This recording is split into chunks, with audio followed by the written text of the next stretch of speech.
Est-ce que nous sommes à un tournant des relations internationales? Est-ce que la tectonique des plaques qui recompose le monde géopolitique est en train d'accélérer? En effet, au sommet de l'OCS, l'Organisation de coopération de Shanghai, où de nombreux chefs d'État et gouvernement, y compris n'appartenant pas à cette organisation, se sont rendus autour du président chinois. Et puis avec mercredi,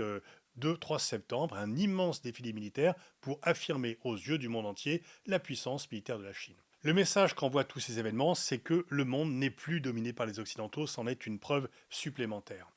Lors en fait de l'immense défilé militaire, la Chine comme la Russie voudront montrer que le récit autour de la fin de la Seconde Guerre mondiale, de la victoire sur le nazisme, eh bien, il peut être réécrit aussi. 9 mai, Xi Jinping s'était rendu à Moscou pour le défilé de la victoire, de la fin de la guerre. Et là, en fait, Poutine lui rend à la politesse et les Chinois comme les Russes veulent signifier au reste du monde que la victoire sur le nazisme et sur le japonais n'était pas uniquement une affaire occidentale, mais qu'ils y ont également largement contribué. Si le Premier ministre indien Narendra Modi n'assistera pas au défilé militaire, il était difficile pour lui d'assister à un défilé militaire qui met en avant les armes qui aident le Pakistan à résister aux pressions militaires indiennes. En tous les cas, sa venue a montré un très fort rapprochement entre l'Inde et la Chine. Ils se sont eux-mêmes présentés comme étant des partenaires et non plus des rivaux. Et à qui doit-on cela? Eh bien à Donald Trump, parce que le fait de s'afficher si étroitement avec les Pakistanais, comme l'a fait Donald Trump, et surtout le fait de vouloir mettre des tarifs douaniers à 50%, a complètement ulcéré Narendra Modi et toute la population indienne. Biden avait voulu attirer l'Inde pour faire une vaste coalition anti-chinoise. Donald Trump, lui, pousse l'Inde dans les bras de la Chine. En fait, on peut dire qu'il a fallu une vingtaine d'années, à partir du milieu des années 90, pour que trois présidents américains, Clinton, Bush et Obama, poussent la Russie dans les bras de la Chine. Il n'aura fallu que quelques mois pour que Donald Trump parvienne au même résultat.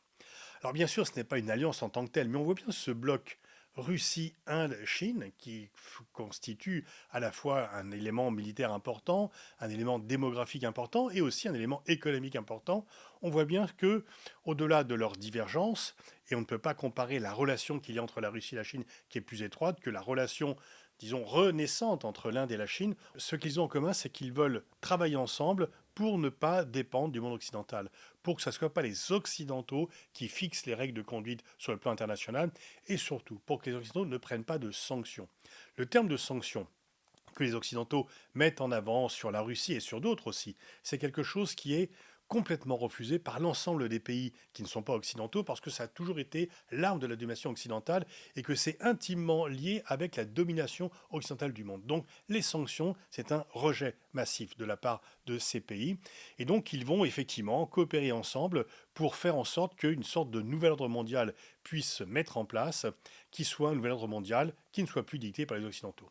Le secrétaire général des Nations Unies est venu et à ce sommet de l'OCS, et en fait, on voit bien qu'au moment où les États-Unis mettent en cause les Nations Unies et viennent de refuser les visas pour Mahmoud Abbas et la délégation palestinienne pour qu'elle ne se rende pas à l'Assemblée générale des Nations Unies, qui est hébergée à New York, sur le territoire américain, la Chine se présente au contraire comme un partenaire fiable, comme un pays sûr pour les Nations Unies, pour un pays pacifique.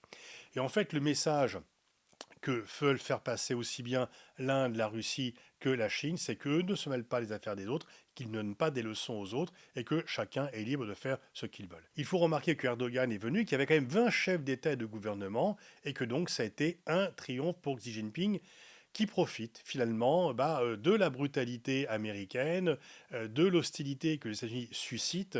pour rallier autour de lui les pays qui ne veulent pas obéir aux normes américaines et qui voient dans la Chine une alternative pour ne pas être enfermé dans un tête-à-tête étouffant avec les États-Unis. Alors bien sûr, au défilé militaire, il y aura, outre Poutine et Xi Jinping, les chefs d'État de Birmanie, de Biélorussie et de la Corée du Nord. Ce sont donc des assemblées de dictateurs. Mais si effectivement au défilé militaire il y a surtout des représentants de régimes autoritaires ou de dictatures, il ne faut pas oublier que dans cet élan général autour plus ou moins de la Chine, eh bien, pour mettre en cause le fait que le seul les Occidentaux puissent déterminer les règles internationales, il y a aussi des pays comme le Brésil, comme l'Afrique du Sud, qui eux aussi ont des relations extrêmement houleuses avec les États-Unis de Trump et qui ne veulent pas accepter les conditions draconiennes que Trump veut leur imposer.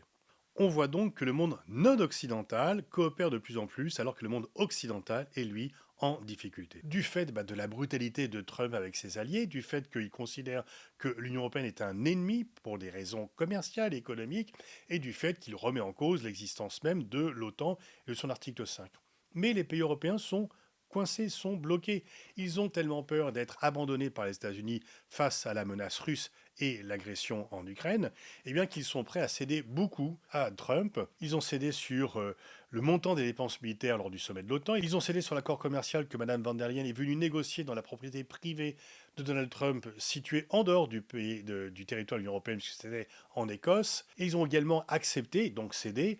à ce que les Américains cessent d'aider l'Ukraine et que s'il y avait des livraisons de matériel militaire américain à destination de l'Ukraine, elles soient payées par les pays européens. Et en fait, l'Europe est un peu prise en sandwich. La peur que Poutine leur inspire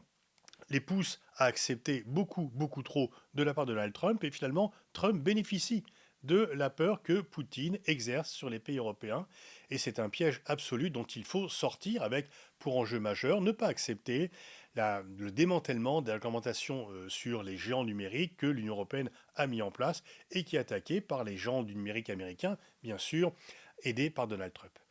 Et donc on a à la fois un monde occidental qui est en crise, qui est d'autant plus en crise que leur thématique habituelle sur les valeurs, eh bien, elle est beaucoup plus difficile à mettre en œuvre et à clamer aujourd'hui. Un, parce que Donald Trump n'y adhère pas du tout, et qu'il ne fait pas du tout l'éloge des démocraties, et que lui, ça ne lui plaît pas du tout, et encore moins l'éloge du multilatéralisme et du respect du droit international, mais également parce que les pays européens, qui continuent à le faire, sont pris en contradiction